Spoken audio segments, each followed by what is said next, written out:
Welcome back. మరిన్ని విషయాలు తెలుసుకుందాం. మా మదరు వీళ్ళందరూ రాక వచ్చాడు వీడు మెడిటేషన్కి, ఇట్లా ఆర్గ్యుమెంట్ అయింది, మళ్ళీ వీడు వస్తాడా రాడా అన్నట్టు దేవర్ ఫీలింగ్ వెరీ బ్యాడ్. అరే మొత్తానికి కనీసం కొంచెం డిప్రెషన్ నుంచి బయటకు వస్తాడేమో, తీరా చూస్తే వీడేమో లెగిసి ఆర్గ్యూ చేసి వచ్చేసాడు అనుకున్నాను. నెక్స్ట్ డే వాళ్ళు వెళ్ళారు, నేను కొంచెం లేట్గా లేచి, but next day also morning మెడిటేషన్కి ఐ వెంట్ దేర్. కరెక్ట్గా మళ్ళీ సెకండ్ డే కూడా సేమ్ రిపిటేషన్. ఈరోజు రెండు మేడ మీదే కూర్చున్నాను. మెడిటేషన్లో కూర్చున్న ఫ్యూ మూమెంట్స్కి విపరీతమైన వెలుగు. ఓకే, విపరీతం. అది ఆ వెలుగు ఇప్పుడు ఈ లైట్స్ని ఇంత కళ్ళకి దగ్గరగా పెట్టినా అసలు దాన్ని కంపేర్ చేయలేం. విపరీతమైన వెలుగు. ఆ వెలుగులోంచి మనకి పాత మహాభారత్లో ఫస్ట్ వేదవ్యాసుడిది ఇలా ఒక అవుట్లైన్ కింద వచ్చి, అంటే వాళ్ళ ఫేస్ కనపడకుండా అవుట్లైన్ కింద వచ్చి వెనకాల ఫైర్ ఉంటుంది చూసారా, ఓకే, అట్లా ఒక వాయిస్ ఫ్రమ్ ది బ్యాక్, ఒక అవుట్లైన్, ఒక పర్సన్ది అవుట్లైన్ కనిపిస్తుంది. దాని వెనకాల నుంచి ఒక వాయిస్ వచ్చింది, నువ్వెంత తీసుకోగలవో ఇప్పుడే తీసుకో, మళ్ళీ ఇది రాదు అని. Okay, clearly it said. Okay, but ఇక్కడ వీళ్ళందరూ లెగిసిపోయారు. మెడిటేషన్ నుంచి లెగిసిపోయారు. కింద దే అనౌన్స్డ్, కింద స్పిరిచువల్ రియాలిటీ సీడీ వేస్తున్నాము రండి అంటే అందరూ దిగిపోయారు. నాకు అప్పటికి ఇంకా మెడిటేషన్లో అంతసేపు కూర్చోవడం ఏమీ అలవాట్లేదు. ఇక్కడ శ్వాస మీద ధ్యాస లేదు, ఏమీ లేదు, వెలుగైతే ఆగట్లేదు. ఒకసారి కళ్ళు ఓపెన్ చేశా, చూస్తే ఇంకా సూర్యుడిది నిజంగా అంత వెలుగైతే కాదు. ఓకే, ఇట్ వాస్ జస్ట్ అప్పుడే ఉదయించిన సూర్యుడు, అంత వెలుగైతే కాదు. మళ్ళీ కళ్ళు మూసుకున్నా, మళ్ళీ కళ్ళు మూసుకుంటే విపరీతంగా వెలుగు వస్తుంది.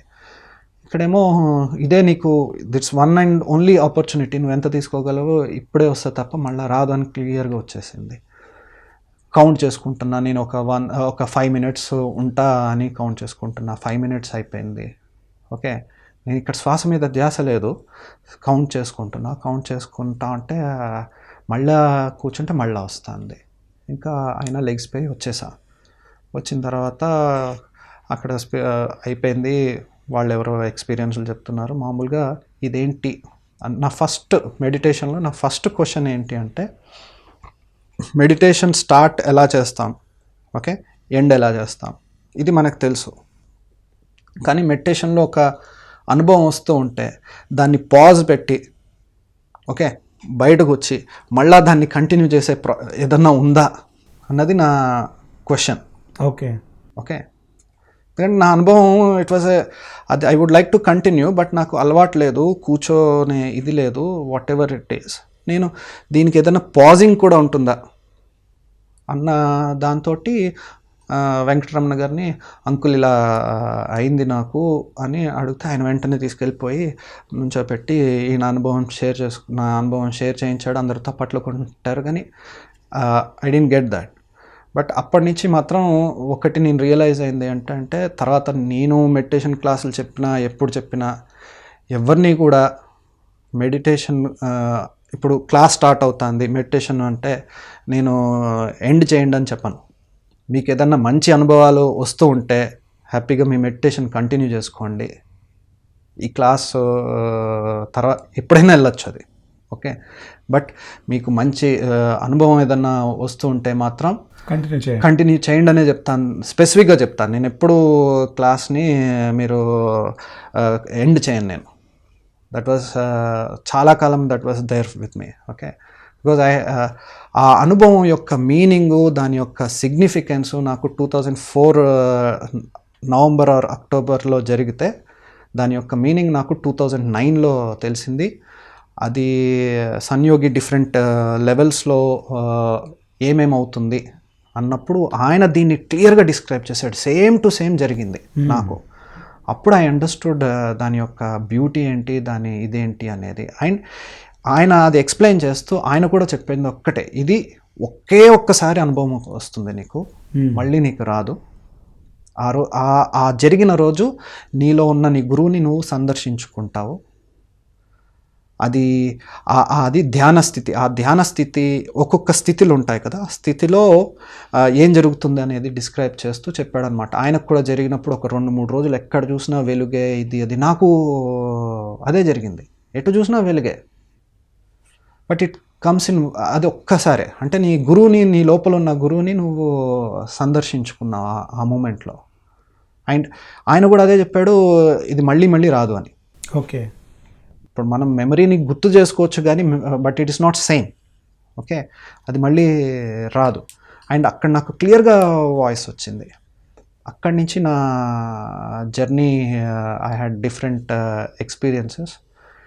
అయితే ఇలా నేను మెడిటేషన్కి వెళ్ళడం మొదలుపెట్టా. ఒక 2 weeks or 3 weeksకి I came to know that సడన్గా తనకి పెళ్ళి అయిపోతుంది అన్నది I came to know. Okay, అప్పుడు మన మోనిష్ వాళ్ళ ఇంటికి వెళ్ళి ఏదో వచ్చిన వెంటనే తెలిసింది. First thing I collapsed in the sense, పూర్తిగా పడిపోలేదు, జస్ట్ ఇలా నుంచుని కూర్చుంటా అయ్యా అని. అయితే ఎందుకు ఇలా జరిగింది నాకు, వై, అమ్మాయి వదిలేసింది అన్న దానికన్నా ఎందుకు జరిగింది, వాట్ ఈస్ ది రీజన్ లేకుండా ఏది జరగదు. There is something always. దీని వెనకాల ప్రతిదానికి ఒక మీనింగ్ ఉంటుంది. మనం ఎట్టి పరిస్థితి మనం అనుకుంటాం కానీ మనం రాంగ్ సైడ్ వెళ్తున్నాము ఇది అని కానీ, but on a bigger picture we are always going in the right direction. So ఇది ఎందుకు జరిగింది, దీనికి నాకు ఆన్సర్ కావాలా అనుకొని నేను డెడ్ లైన్ పెట్టుకున్నా. సో అండ్ సో టైం కల్లా నాకు సమాధానం దొరకకపోతే నేను చచ్చిపోయి నీ దగ్గరకు వచ్చి నేను నీ దగ్గర సమాధానం తీసుకుంటా. బ్రతుకుండగానే చెప్తావా, లేకపోతే నీ ఇష్టం, లేకపోతే I'm ready to come and face you. Okay, that was మీ. ఇంకా నేను initial days, it was just 1 week 2 weeks of my meditation. ఎంత ఏజ్ అప్పుడు మీరు? 24. ఓకే.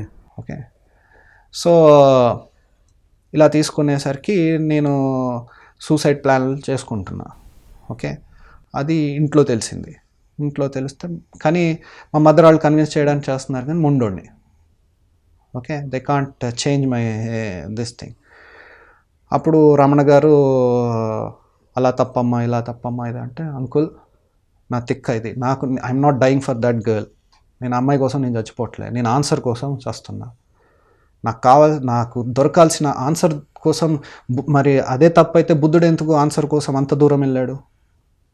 అవునా కదా, బుద్ధుడు ఏం చేశాడు, ఆన్సర్ కోసమే కదా వెళ్ళాడు. హౌ కెన్ యూ సే తప్పు అని, నాకు ఆన్సర్ కావాలా అంటే. దెన్ ఆయన పాపం ఒక ఆయనను తీసుకొచ్చాడు. He was a meditator plus psychiatrist and all that. మా ఇంట్లో ఆయన రాత్రి అంతా ఉన్నాడు. ఆయన రకరకాలుగా చెప్పాడు, అయినా ఎక్కలే. పొద్దున్నే మళ్ళీ రమణ గారు వచ్చారు, ఏమమ్మా ఏంటి అంటే, ఇంకా నా డెసిషన్ అదే అంకుల్ అన్నా.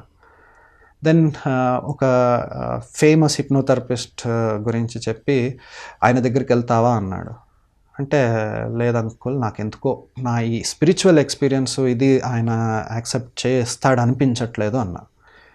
దెన్ ఇంటి నుంచి బయటకు వెళ్తూ డోర్ దగ్గర డాక్టర్ న్యూటన్ అని ఒక ఆయన ఉన్నారు, ఆయనను కలుస్తావా, ఆయన దగ్గరికి వెళ్తావా అన్నాడు. అంటే అంకుల్, నాది చచ్చిపోవడం అనేది నా టార్గెట్ కాదు, నాకు ఆన్సర్ టార్గెట్. నేను నవంబర్ 6th 8th సమ్ డేట్ని పెట్టుకున్నా. ఓకే, ఈ లోపల నాకు ఆన్సర్ వస్తే నేను ఆన్సర్ కోసం ఎక్కడికన్నా వెళ్తా, వస్తే fine, definitely I will try అన్నా. Then I met doctor Newton గారిని. అప్పుడు ఇంకా కలవలే. ఆయన వెంటనే అపాయింట్మెంట్ తీసుకున్నారు. అప్పట్లో కమలాపూర్ కాలనీలో వాళ్ళ సెంటర్ ఉండేది. వెళ్ళా. లక్ష్మీ న్యూటన్ గారు నా కేస్ హిస్టరీ అంతా రాసుకున్నారు. ఓకే, ఏంటి ఏం కథ అంతా రాసుకున్నాక వాళ్ళు అప్పుడు యూరోప్ వెళ్తూ విశ్వనాథ్, మేము ప్లస్ ధ్యానయజ్ఞము ఉంది డిసెంబర్లో, సో మీకు జనవరి వరకు ఫ్రీగా ఉండము, నీకు జనవరిలో సెషన్ తీసుకుంటాను ఇది అన్న.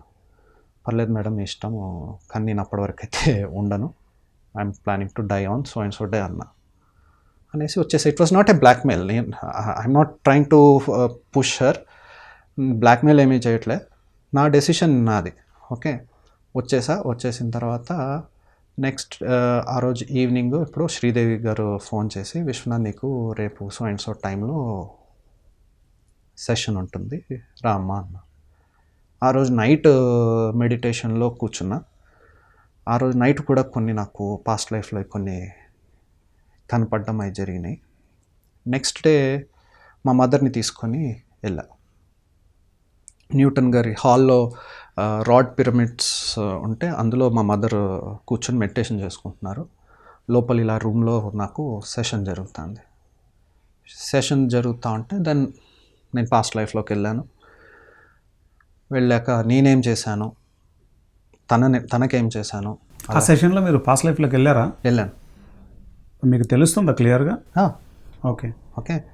ఆ సెషన్లో నేను ఆమెకి ఏం చేశాను, వాళ్ళ తండ్రికి ఏం చేశాను, యూనో ఐ సా దట్. చెప్పచ్చు ఆ విషయాల్ని? ఏం లేదు, let me not disclose that, but they went through lot of pain. Okay. నా వల్ల వాళ్ళు చాలా సఫర్ అయ్యారు, చాలా అంటే చాలా సఫర్ అయ్యారు. నన్ను నమ్ముకుని ఉంటే, ఇప్పుడు మన మీద నమ్మకంతో కొన్ని చేశాక లాస్ట్ మూమెంట్లో మనం సైడ్ అయిపోతే ఎలా ఉంటుంది అది? ఓకే, అలా నమ్మకాన్ని బ్రేక్ చేశాను. Whatever I was going through now, similar పెయిన్ని they went through for entire their lifetime. Because లైఫ్లో మీరు నమ్మక ద్రోహం చేశారు ఒక రకంగా. Okay. She was my wife or beloved. ఆమెని నా టెంట్లో ముంచేశా. ఓకే, సో బట్ నాకు నమ్మబుద్ధి కాలే. ఇదేంది నేను ఇమాజిన్ చేసుకుంటున్నాను, అది ఫస్ట్ థింగ్. నేను సెషన్ నుంచి బయటకు వచ్చిన వెంటనే లక్ష్మి గారిని, మేడం ఇది నిజమా అబద్ధమా అని అడిగా. ఆవిడ పెద్ద పట్టించుకోలే. She speaks very less. మీకు మనందరికీ తెలిసిందే కదా, కరెక్ట్గా పాయింట్ స్ట్రైట్గా అయిపోతుంది. విశ్వనాథ్ గారి ద్వారా మరింత జ్ఞానాన్ని తెలుసుకునే ముందు ఒక చిన్న విరామం తీసుకుందాం. హలో ఫ్రెండ్స్, పిఎంసి ఆన్లైన్ని సబ్స్క్రైబ్ చేసుకోండి. సరికొత్త అప్డేట్స్ కోసం బెల్ బటన్ని నొక్కండి.